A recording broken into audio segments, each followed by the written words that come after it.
Pantay na pagkakataon para sa mga kababaihan. Ito ang isa sa binigyang diin ni Pangulong Ferdinand Marcos Jr. sa kanyang talumpati sa United Nations Commission on the Status of Women na ginanap sa United Nations Headquarters sa New York kanina, local time sa New York. Ayon sa Pangulo, ang katayuan ng mga kababaihan ay isa sa pinakamahalagang panukat ng pag-unlad ng isang bansa.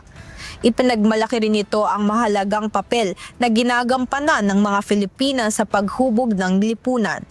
Bilang mga leader sa pamahalaan at negosyo, mga guro, health workers, negosyante at haligi ng pamilya at komunidad.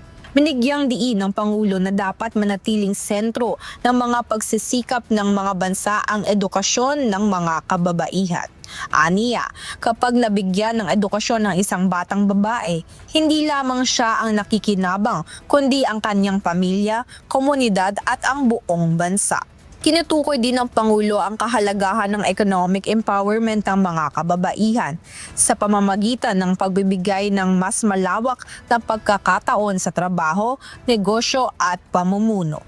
Ayon sa kanya, ang mga lipunan na nakapagbibigay ng aktibong partisipasyon sa mga kababaihan sa ekonomiya ay mas matibay at mas nakakaharap sa mga hamon ng panahon.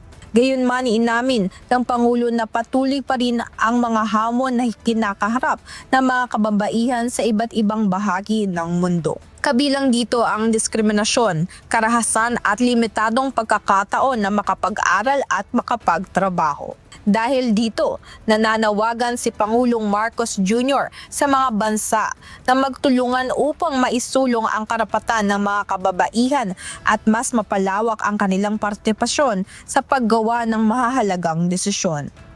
Binigyang diin ng Pangulo na hindi lamang mga batas at pulisya ang kailangang baguhin kundi pati ang mga paniniwala at pagtingin ng lipunan sa papel ng mga kababaihan.